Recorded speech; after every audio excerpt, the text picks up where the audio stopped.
Ever heard of a turbocharged American sports car from the early 1960s? Probably not. Most remember the Chevrolet Corvair for a different, more controversial reason. But beneath that shadow lies a fascinating, almost forgotten tale of innovation. This wasn't just another quirky rear-engine car. Some dared to be truly powerful. In this video, we're digging deep into the untold story of the turbocharged Corvair.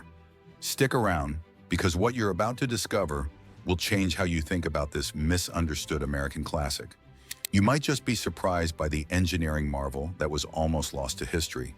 Before the exhilarating rush of the turbocharger entered the Corvair narrative, we need to understand its initial purpose.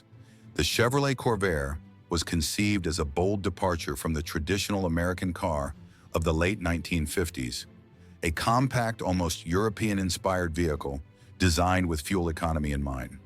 Its most distinctive feature was its engine, an air-cooled, horizontally opposed six-cylinder engine mounted in the rear of the car. This rear-engine, rear-wheel drive configuration was unusual for the American market and contributed to both its unique handling characteristics and its packaging advantages. The initial reception was a blend of intrigue and apprehension. Many admired Chevrolet's willingness to innovate and offer something different. The air-cooled engine was seen as a modern touch, eliminating the need for a radiator. However, the unconventional handling, particularly the tendency for oversteer, raised concerns among some drivers and critics.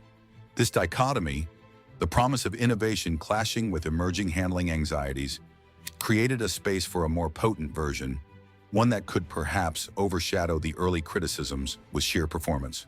The call for more power was beginning to echo. Imagine strapping a miniature jet turbine to your engine. That's a simplified way to think about a turbocharger.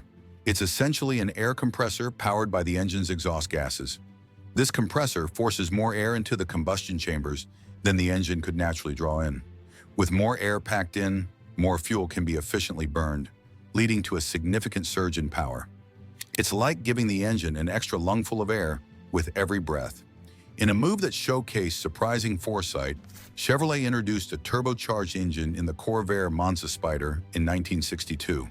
To put this in perspective, turbocharging was still relatively exotic technology, often found in high-performance specialized racing machines. For a mainstream American manufacturer to offer it in a production car at this time was truly groundbreaking. The motivation was likely a desire to inject some serious performance into the Corvair's relatively small displacement engine, offering a more thrilling driving experience and perhaps countering some of the early handling concerns with outright speed.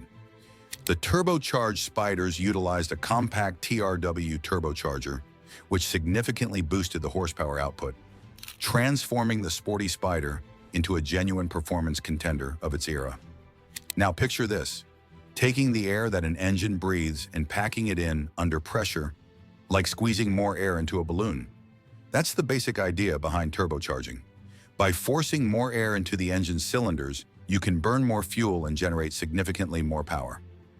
It's like giving the engine a pair of super lungs.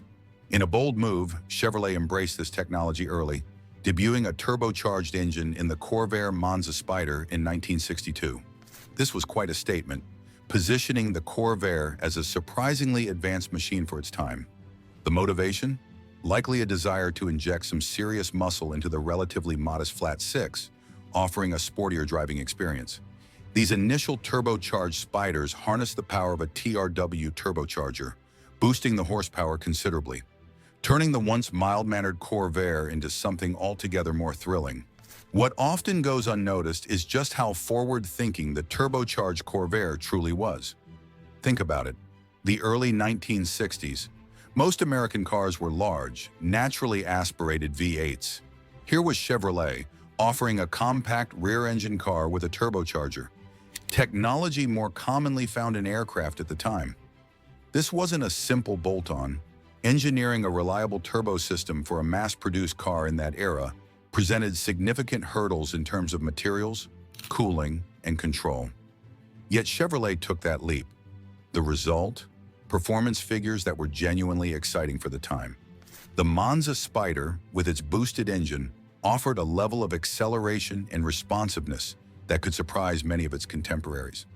This newfound power combined with the Spider moniker, cultivated a sporty image for this particular Corvair trim, setting it apart as something special, a hidden gem of early automotive performance.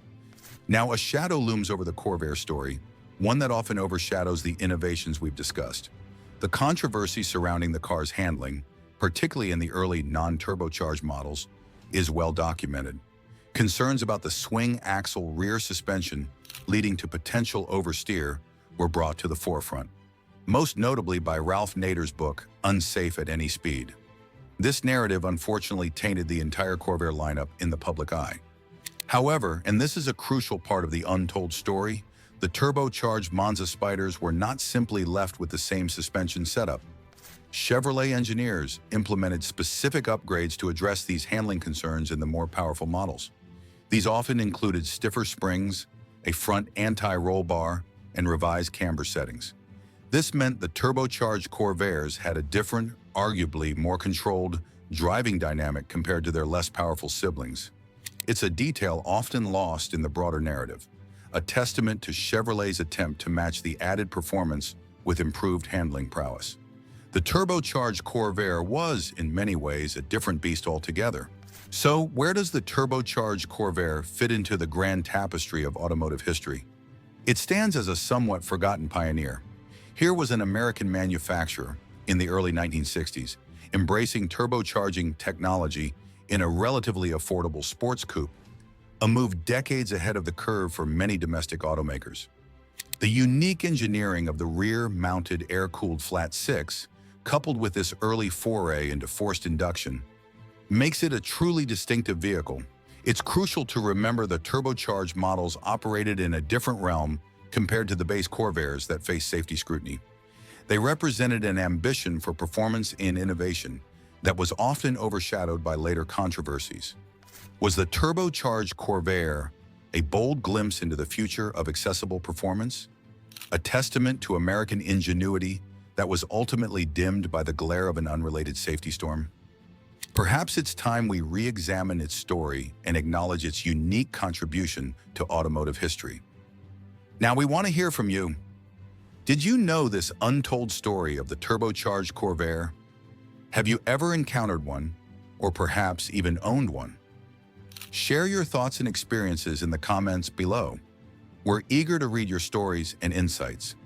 If you found this deep dive into a forgotten piece of automotive history fascinating, make sure to hit that like button.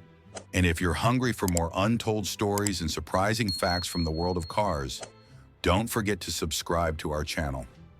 We're constantly digging beneath the surface to bring you the hidden gems and overlooked narratives of the automotive world. Thanks for watching.